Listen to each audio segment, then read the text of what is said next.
Well, I am so glad that each of you are able to be with us today in our worship service, and we are in the Gospel of Luke, and I think, what is it, chapter 15? Yeah, this is like the most famous Bible story. Everybody knows this story, and you've probably already heard a sermon on it before, but sometimes it's good to hear it again and get another person's perspective or another preacher's perspective.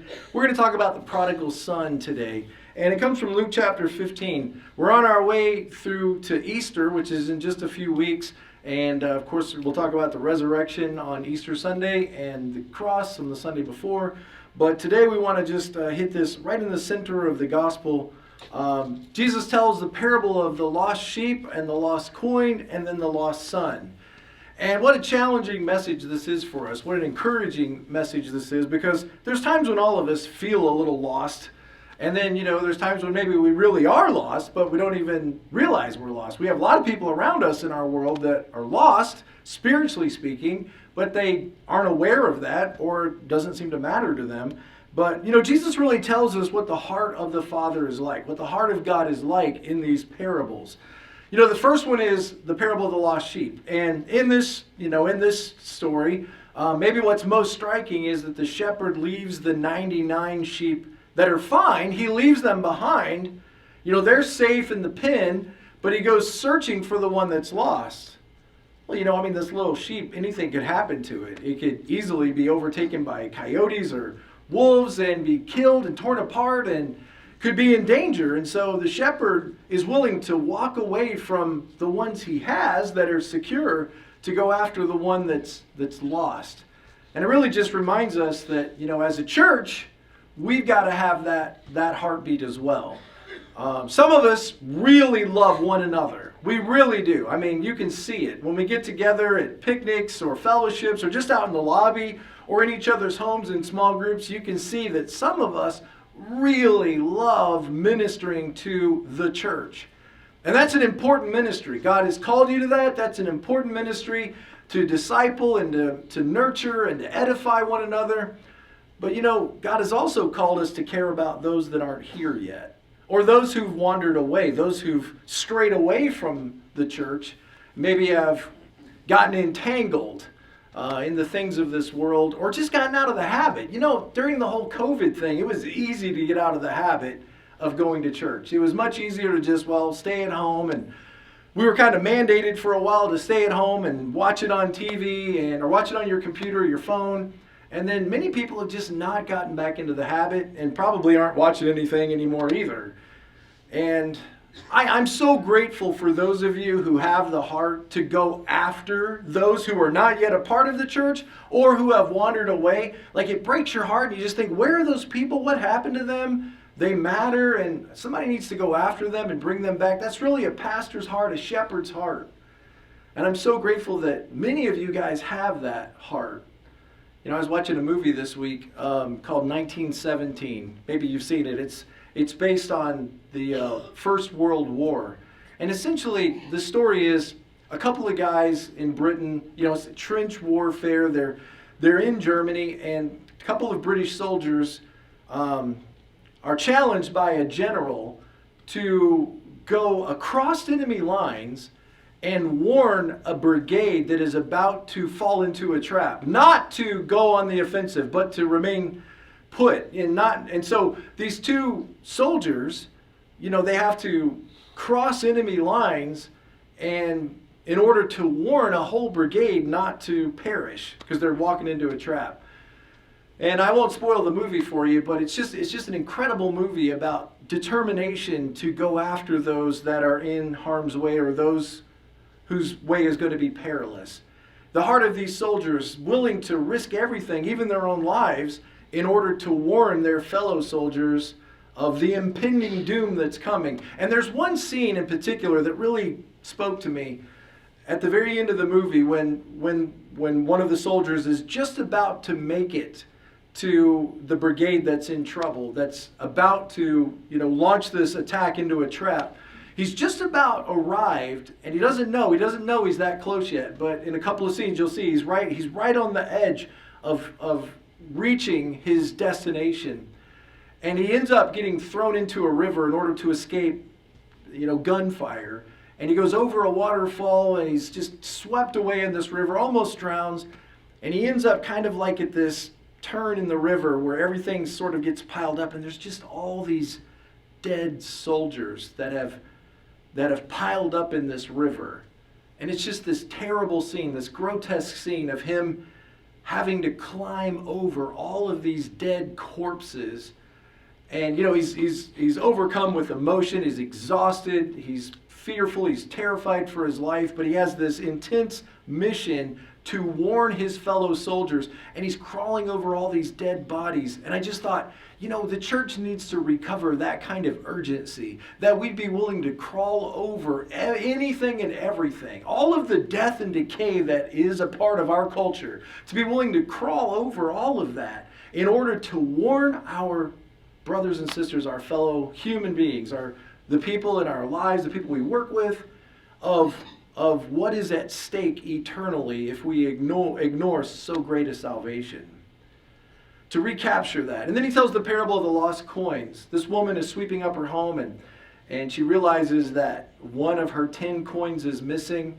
And that in itself is a problem, but probably what's in mind here is like the wife's dowry or the woman's dowry. Like this was important in their culture before she could get married, that she had to secure the right amount of money for a dowry, and now she's lost that.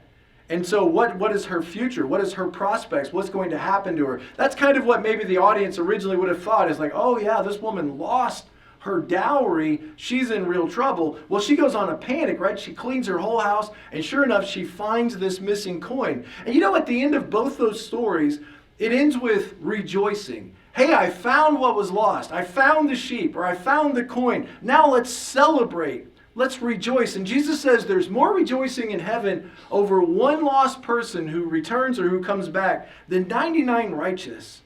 And it's awesome to think that God celebrates, the angels celebrate, those who've gone before us, who make up this great cloud of witnesses, they're celebrating in heaven based on what's going on here on earth. As the church reaches another soul, as the church brings in another person or brings a person back who's wandered or drifted away, to realize that not only is there rejoicing in church, but there's rejoicing in heaven.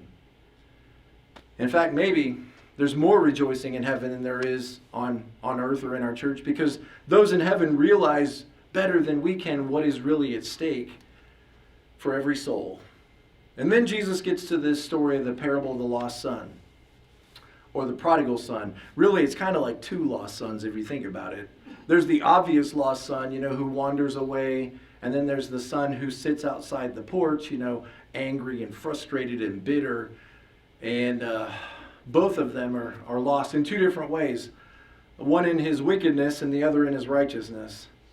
And let's read what he says here. Jesus continued. He says, there was a man who had 2 sons. The younger one said to his father, Father, give me my share of the estate. So the father divided the property between them.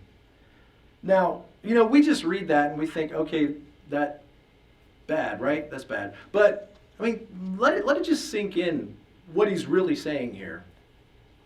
He's saying, you would be better off to me, Dad, if you were dead. I would rather live in a world where you're dead and I have your money than where you're alive and I don't. Your money, your valuables, your possessions, your inheritance, whatever it is of more value to me than a relationship with you. Think of the offense of this. And notice it's the younger son, right? It's the younger brother who comes to his father and says, give me what I want. I don't want a relationship with you. I don't want to know you anymore. I don't want to live under your rules. I don't want to live in your house. I don't want to live under your management and care.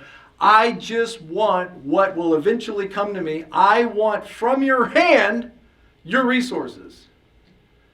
Now, a lot of new believers, a lot of new Christians kind of approach God in this way. Hey, God, thank you for everything you give me, and here's a list of more things that I want.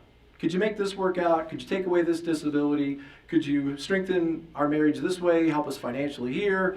Come through for us and save my job, save my career, help me get out of this procedure I'm about to go through. And all of it is give me, give me, give me. And it's not really seeking a relationship with the Father as much as it is, I need your benefits.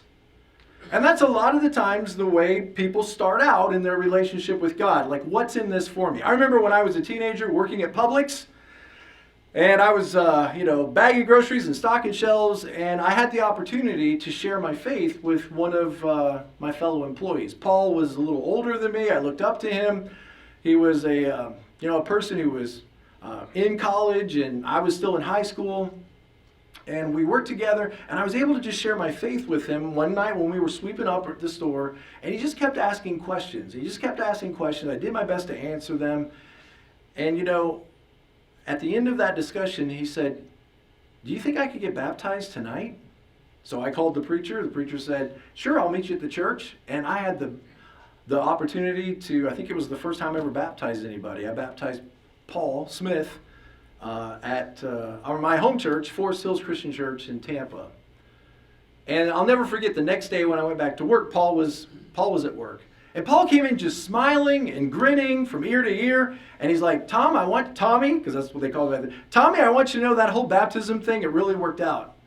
I was like, what are you talking about? He's like, because we stayed up late at the church last night because we talked for a long time. He's like, I wasn't able to study for my test. But you know what? I aced it anyway. I mean, God really came through for me.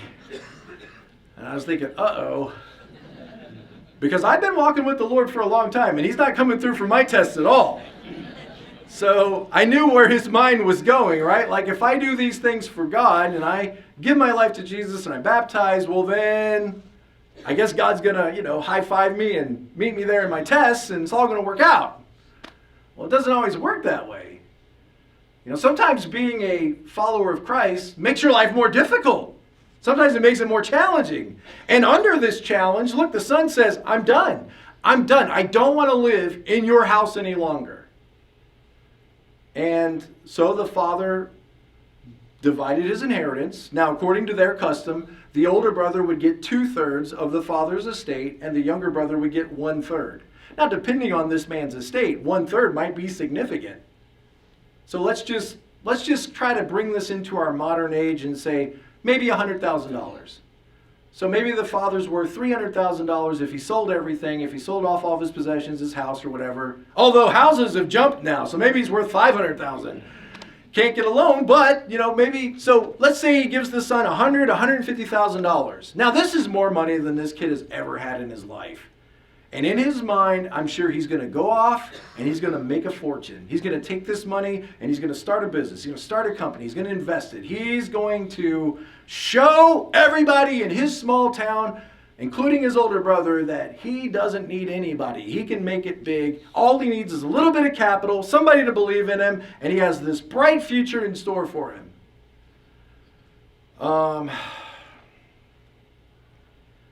Not long after that, the younger son got together all he had, set off for notice what it says, a distant country. He wants to get as far away as he can. My wife and I lived for a while in Indiana. He wants to get as far away as he can. Indiana's great. It really is, especially in the summer. Not so great in the winter. If you guys have ever been up Indiana, Illinois in the winter, there's 3 colors: brown, gray, and white. And that's it. You get those 3 colors, that's all you get. And there's this little town in Indiana called Boswell, Indiana. We used to live right next to it.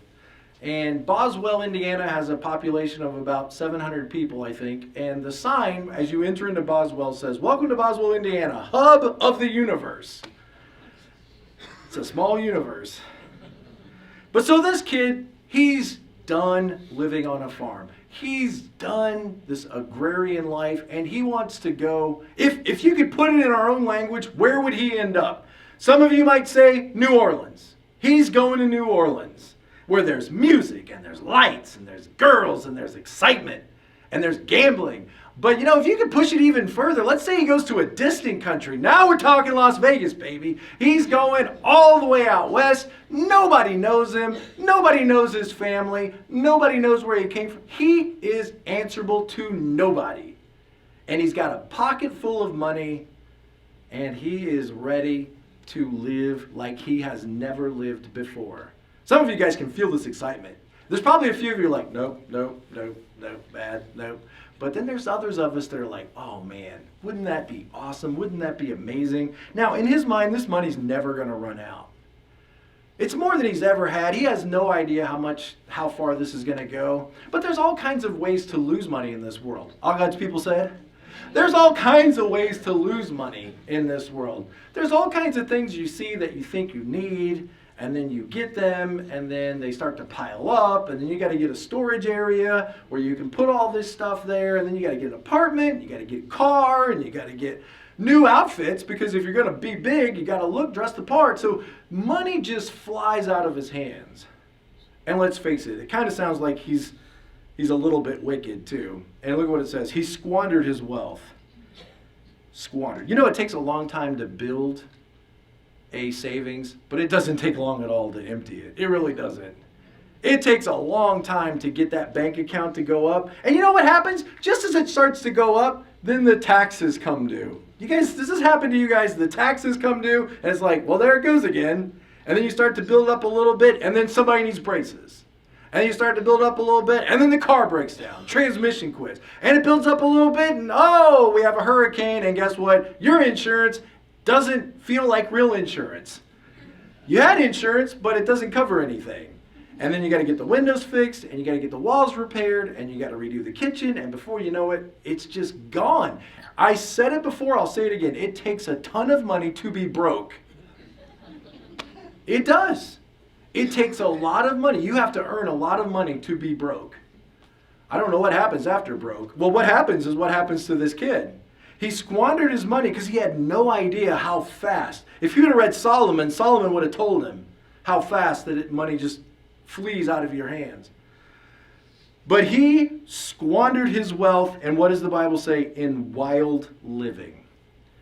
Now, you can interpret that however you want. Probably in your head, it means something that it does in your head different, right? What does wild living look like to you? Well, imagine you have $150,000 and you have no rules except for the stuff that'll put you in jail. But other than that, do what you want. He does. And it doesn't take long, because you know what? You have a lot of friends when you're this guy. Everybody wants to be your friend. As long as you're buying drinks, as long as you're paying for everything, everybody wants to be your friend. But what happens when all that's gone? When all those resources are gone? You're not buying drinks anymore. The dope is gone. What happens? All the friends are gone. And so after he had spent how much? Everything. Some people have to get to no other options before they break. Some of us will see the warnings in other people's lives, or we'll see the warnings in the pages of scriptures, or we'll see the warnings because we can project forward what might happen. But some people have to go all the way and lose everything before God ever gets their attention. If he spent everything, what does he have left? Nothing. He's got nothing left. And there was a severe famine. See, you can't predict that.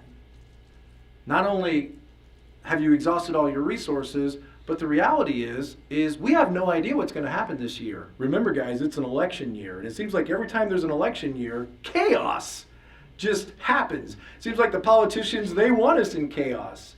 And you never know. I mean, we might end up in masks. We might end up with food shortages. We might end up with, oh, well, guess what? Meat just jumped, double in price. And we can't predict these kinds of things. What happens if all the trucking just shuts down and nobody's distributing anything anymore? Remember for a while there, you go into Walmart or Publix and stuff wasn't on the shelves? What if this really amped up, and what if there was a crisis? What if there was a war? So you can't predict these kinds of things, and we all know that they could happen at any time. And so there's this extenuating circumstances that creates a crisis, and this guy is in real trouble now. He has burned his bridges back home. He's got nobody in a distant country who really cares about him. And so he began to be in need. So he hired himself out to a citizen of that country who sent him into the fields to feed pigs. How do Jewish people feel about pigs? Well, now he's got to feed the pigs. And the Bible says, Jesus' story says, he was so hungry that he wanted to eat the stuff the pigs were eating. That's how hungry he was. I mean, he was destitute. He had nothing. So this is This is the best picture that you could come up with of somebody whose life has gone to the pigs, literally. He's out of options. He's got the best job that now this is not what he thought he was going to do when he set out from home. There's a word for this that is particularly terrifying to some of you. The word is failure. He is a failure. Now, he could blame it on the famine. He could blame it on the corrupt people that he had around him who used him, took advantage of him, maybe robbed him. The swindlers, the guy with the big cigar and the big belly, I'm going to make you a big celebrity. Just sign on the dotted line, and then robs him of everything. We don't know. But there's a lot of people that he could point at and blame. He could go to a therapist and he could blame it all on his father and his brother because of how he started out in this life. How it was unfair for him. And they drove me to this. He could blame a lot of people. But you know, none of that matters when you're just starving. And none of that matters when you're hungry, when you have nothing to eat. His primary needs start to push him in a direction that he really doesn't want to go in. And that is back home. When he came to his senses, Lord, help us to come to our senses. Help us to come to our senses before it's too late.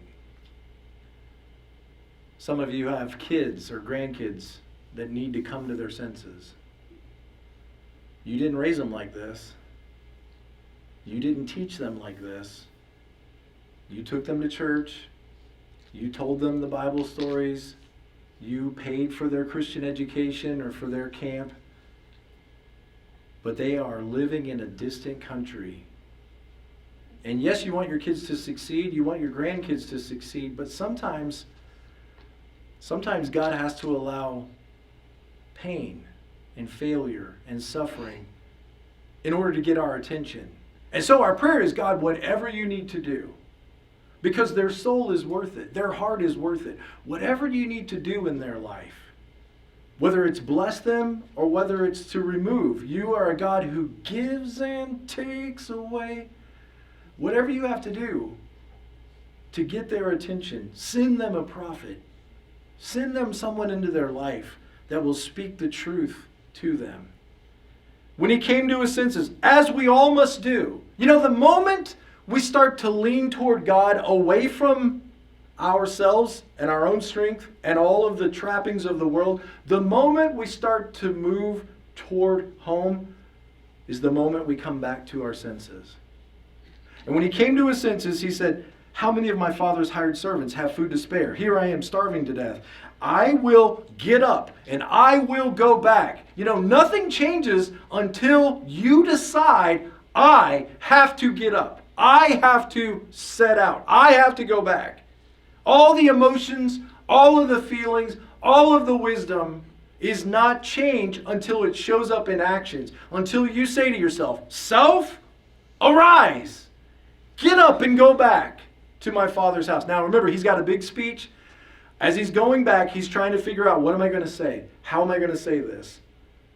What will Dad do? Is Dad going to reject me? Will Dad accept me? Okay, you know what? I don't deserve to be a son anymore. I have lost. I have failed. I'm going to come back and I'm going to tell him, Dad, I don't deserve to be your son. Just make me like one of your servants. Just make me like one of your slaves, because you treat your slaves so much better than I'm treated in this distant country. At least there I won't starve. And he's ready now. He's humbled himself. You see, he's no longer claiming, give me. I'm a son. Give me what I deserve. Now he's coming back, make me. Make me like a servant. Make me whatever you want to make me. And that's a huge transition of growth in the Christian faith. When we stop only praying, give me, and we start praying, Lord, make me. Make me a blessing. Make me a contributor. Make me a giver. Make me a voice. Make me an influence in this culture. Make me whatever you want to make me. Make me a servant. In Jesus' story, as he starts to come back home, there's this touching moment where the father sees him at a distance. And the father runs to his son while he's on the road coming home. The father runs away from the 99. The father runs away from the farm, down the lane where his son is coming. And his son starts into the speech. Dad, look, I got a few things I want to say. I'm really sorry. And the father shuts it all down. He sees in a moment that his son has learned his lesson, that his heart is broken, and he says, no, get the ring, the signet ring, get the best robe, kill the fatted calf. This son who was dead is now alive again. We have to celebrate. We have to rejoice. This son who was lost has come home. And there's this great celebrating that happens because this lost kid has come back home to his father. And what a great picture this is of how God feels about people coming to know him, about people humbling themselves, about people coming back to church or coming into the Lord's family. Look at how the father runs to his son, which was an act of humility on the father's part. Remember, in their day, they wore robes. So he had to pull his robe up, gird up your loins. He had to pull his robe up and run. Old men don't run in their culture. Old men don't show emotions and tears. And yet the picture of the father here is one of emotion, of compassion, of grace. And he humbles himself to run to his father. You see here the heart of God going after lost people. If only the church, if only we had this same kind of compassion, this same kind of grace, this same heart of our Father. You know, I got to ask you a question. When the son came to his dad and asked him for the money at the beginning of the story, and he asked him, for the inheritance, why didn't the father at that moment just say, nope. Let me tell you what's going to happen. Now why didn't the father just stop him then and tell him the lesson with words? Because for some of us, words are never going to teach us the lesson. In other words, for some of us, we got to learn the hard way. Some of us have to wander a long time and end up in lots of trouble before we're ever really humbled and ready to learn. Some people are never going to learn with a sermon. Some of you, back to your kids and your grandkids, you've realized there's really nothing I can say anymore. They know how I feel. They know what we believe. We brought them up to know this, or we've told them that. And now we just have to wait and pray. And for some people, the words are never going to change their heart. They're going to have to find out the hard way. The son, he set out with so much, but he came back with so little. And the hunger that we have within us, this gluttony that we have, is never satisfied by the things of this world. It can only be satisfied with that connection with the Lord and with our spiritual family. And the son never would have learned that lesson if he hadn't lived it himself. He had to learn literally with the pigs. He had to get to that point, that far down, before he knew for himself what his priorities should be. The son said to the father, "Father, I have sinned against heaven and against you. I'm no longer worthy to be called your son." And as soon as he opened up his mouth and started that direction, the father was done. I don't need to hear anything else. I don't need to hear anything else. That's all I needed. That's all I needed, was to know that I've got my son back. Man, what a great moment this is. Because all of us, at some time or another, all of us can relate to this boy. And to know that not only does God want us back, but God celebrates that we've come home. And we start our speech, I believe that Jesus is the Christ, the Son of the living God, and I accept him into my heart as my Lord. We start our speech, right? And God's like, okay, that's enough, done. Come on, give me a hug. Come here, come back.